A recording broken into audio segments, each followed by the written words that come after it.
Siachen glacier में patrolling के दौरान शहीद हुए हवलदार जगेंद्र सिंह चौहान का पार्थिव शरीर आज सुबह उनके आवास पहुंचा, जिसके बाद हरिद्वार में शहीद का अंतिम संस्कार कर दिया गया। देर शाम सीएम पुष्कर सिंह धामी शहीद जगेंद्र सिंह चौहान के आवास पर पहुंचे, जहां उन्होंने शहीद के चित्र पर पुष्प अर्पित कर श्रद्धांजलि अर्पित की। उन्होंने शहीद के पिता को हर संभव मदद का भरोसा दिया।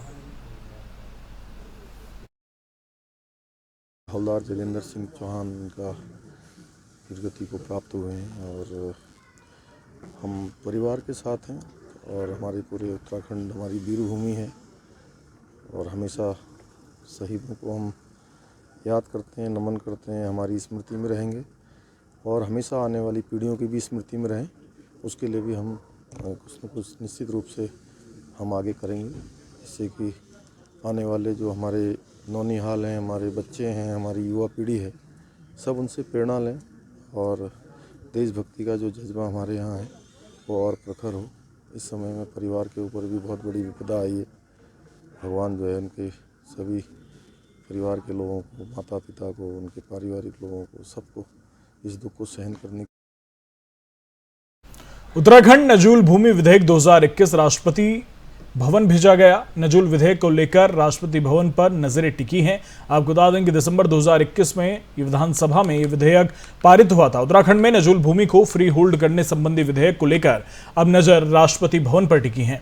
राजभवन ने उत्तराखंड नजूल भूमि प्रबंधन, व्यवस्थापन और निस्तारण विधेयक 2021 सहमति के लिए राष्ट्रपति को भेज दिया है। राज्य सरकार ने पिछले साल दिसंबर में हुए विधानसभा सत्र में यह विधेयक पारित कराया था। नगर निकायों के अंतर्गत नजूल भूमि पर काबिज व्यक्तियों को मालिकाना हक देने के लिए साल 2018 में तत्कालीन त्रिवेंद्र मंत्रिमंडल ने नजूल नीति को मंजूरी दी थी। इस बीच हाईकोर्ट ने नजूल नीति को निरस्त कर दिया है। पिछले साल इस मामले पर सुप्रीम कोर्ट से राहत मिलने के बाद धामी कैबिनेट ने नजूल नीति 2021 को हरी झंडी दी। नीति में नजूल भूमि को फ्री होल्ड करने के लिए 3 श्रेणियां बनाकर सर्किल रेट के आधार पर शुल्क तय किए गए। इसके बाद धामी सरकार ने नजूल भूमि के बेहतर प्रबंधन, पट्टेधारकों के हित सुरक्षित करने के लिए नजूल भूमि पर काबिज व्यक्तियों को राहत देने के लिए उत्तराखंड नजूल भूमि प्रबंधन, व्यवस्थापन और निस्तारण विधेयक 2021 दिसंबर में हुए विधानसभा सत्र में पारित किया। विधेयक में स्पष्ट किया गया कि फ्री होल्ड के लिए पूर्व में धनराशि जमा करा चुके व्यक्तियों से दोबारा राशि नहीं ली जाएगी। स्वयं मूल्यांकन के आधार पर 25% धनराशि जमा कर चुके कब्जा धारकों के लिए पुरानी दरें ही लागू होंगे। नए आवेदन पर वर्तमान सर्किल रेट होगा। तो इसी पर बातचीत के लिए हमारे साथ वरिष्ठ पत्रकार जयसिंह रावत जी हमारे साथ जुड़ गए हैं। बहुत बहुत स्वागत है सर आपका। नमस्कार। जयसिंह रावत जी, जो नजूल नीति है 2021 में धामी सरकार ने पेश किया, उससे पहले त्रिवेंद्र मंत्रिमंडल ने मंजूरी दी। सरल शब्दों में हमारे दर्शकों को समझाइए कि ये नजूल नीति क्या है, इस बार जो पेश हुआ है किस तरह से फायदा है, किस तरह से नुकसान है। देखिए, नजूल जो भूमि होती है ना, ये गवर्नमेंट लैंड है जी। और ये इसका हमेशा ही राजनीति के लिए, वोटों के लिए इसका इस्तेमाल होता रहा है जी। आप ये समझिए कि तो तराई में बहुत बड़ा हिस्सा जो गवर्नमेंट लैंड है जी, वो बाहरी लोगों ने कब्जा कर रखी थी जी। तो उसमें 60 के दशक में ये उसका एक कमेटी बनी थी, उसकी उस समय वो चीफ सेक्रेटरी थे, तो लगभग सनवाल कमेटी बनी थी, सनवाल कमेटी जी। तो 70,000 करीब एकड़ जो लैंड थी वो उस समय वो जो गवर्नमेंट लैंड थी वो ट्रांसफर कर दी गई थी, उसको मालिकाना हक लोगों को दे दिया था, ऐसा फ्री वोट कर दी गई थी लिया। उसके बाद लोग वहां सेटल होते रहे, तराई में होते रहे, तो सरकारी जमीनों को कब्जाते रहे। और वही नहीं, हर जगह है। तो फिर क्या होता है, जो भी सरकारें आती हैं वो वोटों के लिए अपना उसको फ्री होल्ड करती रहती हैं। तो बार बार ये जैसे आता है ना, हर साल इनकी आबकारी नीति बनती है, जैसे उत्तराखंड है, यूपी में, तो हर बार अपनी सुविधा के हिसाब से उसमें वो परिवर्तन करते रहते हैं, वो आगे चलता रहता है। वही नजूल के भूमि के बारे में भी होता रहा है अब तक। और लेकिन ये कुछ नहीं करते हैं, जो राजनीतिक दल अपने वोटों की खातिर जो है, जो सरकार की जो जमीन होती है उसको उसका खुर्द बुर्द करते रहते हैं। देखिए, सरकार को भी जरूरत होती है, सड़कों के लिए जरूरत पड़ती है, स्कूल की जरूरत पड़ती है, बहुत सारे विकास कार्यों के लिए जरूरत पड़ती है, जमीन की जरूरत पड़ती है। लेकिन ये ऐसे पहले उसको खुर्द-बुर्द कर देते हैं। बाकी अगर ये लैंडलेस को, जैसे जो भूमिहीन है वो खेती करना चाहता है, भूमिहीन को आप देना चाहते हो तो अच्छी बात है। जैसे जेडे-आलार में हुआ था, कई लाखों लोगों को जमीनें मिल गई थी, उनको मालिकाना हक मिल गया था, जिसका जोत उसका खेत, तो उसमें सिद्धांत बना था वो। लेकिन शहरी क्षेत्रों में आप देखो, जो भूमि माफिया है वो कब्जा लेते हैं, उसको इधर उधर वो कर लेते हैं। जो पैसे वाले लोग हैं वो सरकारी जमीन कब्जा लेते हैं और सत्ताधारियों से मिलके आपका जो नीति है वो बदलवा देते हैं। तो कुल मिलाकर ये सरकारी जो जमीन का है, ये नजूल जो नीति है, ये राजनीतिक स्वार्थ के लिए सरकारी जमीन को खुर्द-बुर्द करने के लिए, उसको बिकवाने के लिए ही ये बनी हुई होती है। और इसका आम आदमी जिसपे जो स्टेक होल्डर्स हैं वो या तो भूमिहीन हो या अनुसूचित जाति को हो, जनजाति हो, जिनके पास जमीनें नहीं है, सिर्फ ढकने के लिए जिनको जमीन चाहिए, सवाल उसका नहीं है। कई लोगों ने मतलब सड़क पर अपनी दुकानें फैला दी, आगे कर दी, बाद में साहब इसको फ्री होल्ड कर दिया जाता है। तो वो वाली बात है। इसमें अब जो है वो करते हैं, तो यही सरकार ने, पिछली कांग्रेस सरकारें भी यही करती रही है। ठीक है, बहुत बहुत शुक्रिया जय सिंह रावत जी।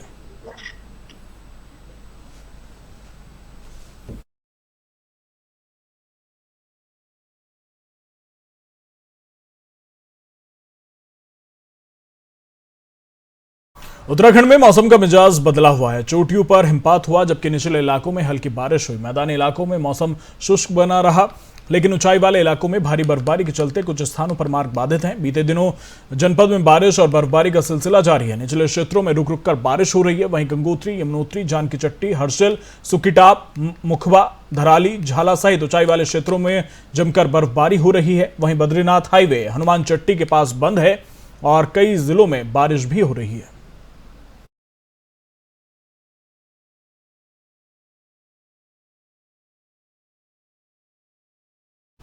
यूक्रेन में फंसे भारतीय नागरिकों को वापस बुलाने के लिए केंद्र से सर्वदलीय बैठक बुलाने की मांग करते हुए उत्तराखंड के पूर्व मुख्यमंत्री हरीश रावत ने शुक्रवार को कहा कि केंद्र की बीजेपी सरकार को यूक्रेन में फंसे लोगों के मुद्दे पर स्थिति स्पष्ट करनी चाहिए। कांग्रेस कार्यालय में संवाददाता सम्मेलन में हरीश रावत ने कहा कि भारत सरकार को यूक्रेन में हालात बिगड़ने से पहले ही भारतीय नागरिकों को बाहर निकाल लेना चाहिए था। युद्ध अवश्य संभावी लगता है। ये एक तीसरे विश्व युद्ध की भूमिका बन रही है यूरोप की धरती से, और ये अचानक नहीं हुआ है। बहुत लंबे समय से स्थितियां बन रही थी और पिछले कुछ हफ्तों से तो स्पष्ट लग रहा था कि आक्रमण होगा, युद्ध होगा। तो ऐसी स्थिति में भारत के नागरिकों को सुरक्षित स्थान पर निकाल करके ले जाना भारत का पहला दायित्व है। उत्तराखंड के भी छात्र बड़ी संख्या में जो वहाँ अध्ययन करने के लिए गए थे फंसे पड़े। माँ बाप बहुत चिंतित हैं, प्रत्येक भारतवासी बहुत चिंतित है। कहा जा रहा है कि वहाँ छात्रों के पास डॉलर उपलब्ध नहीं है, निकासी का कोई रास्ता है नहीं, केवल भारत सरकार ही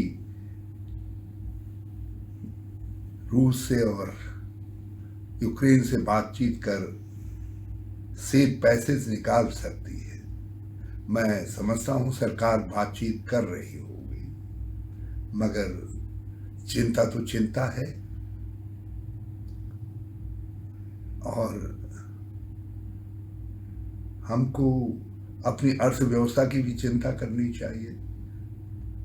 यूक्रेन के साथ हमारे आर्थिक स्वार्थ बहुत गहराई से जुड़े हुए हैं।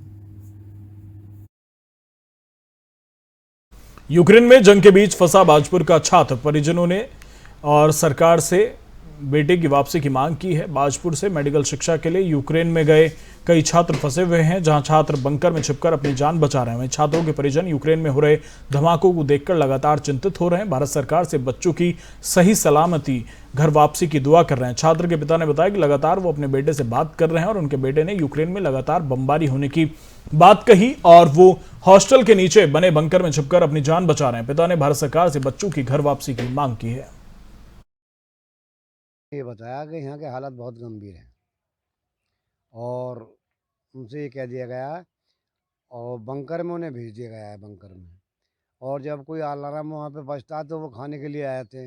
अब खाने के लिए भी कुछ नहीं है वहाँ पे। सरकार से ये है कि हमारे बच्चे को यहाँ सब जितने भी बच्चे हैं सबको बुलाने की कोशिश करें। आने चाहिए, सब बंकर के अंदर बैठे हैं, वो ना लेट सकते हैं ना खा सकते हैं उसके अंदर, और कुछ सामान नहीं है खाने के लिए उनके लिए। जो बिस्कुट ले गए थे वो भी उनके ख़त्म हो गए।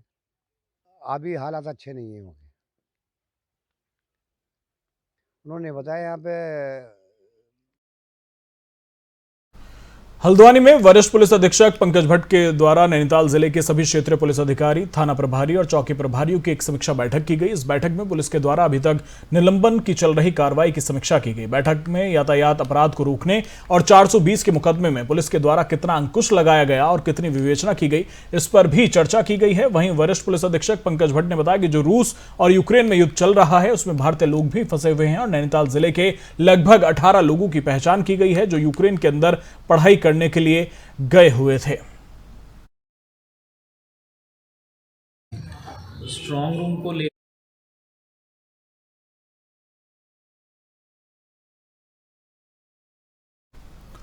आगामी 10 मार्च को विधानसभा चुनाव की मतगणना के लिए डीआईजी कुमाऊं ने संपूर्ण मतगणना स्थल का स्वयं भ्रमण कर अधिकारियों को निर्देश दिए। डीआईजी नीलेश आनंद भरणे ने पुलिस अधिकारियों के साथ बैठक कर स्ट्रांग रूम की सुरक्षा के लिए निर्देश दिए। इस दौरान डीआईजी कुमाऊं ने बताया कि स्ट्रांग रूम की सुरक्षा के 3 घेरे बनाए गए हैं, जिसमें प्रथम घेरे में पैरामिलिट्री फोर्स, दूसरे में पीएसी और तीसरे में जनपद स्तर से पुलिस बल लगाया गया है। वहीं रूम की सुरक्षा के लिए सीसीटीवी लगाए गए हैं।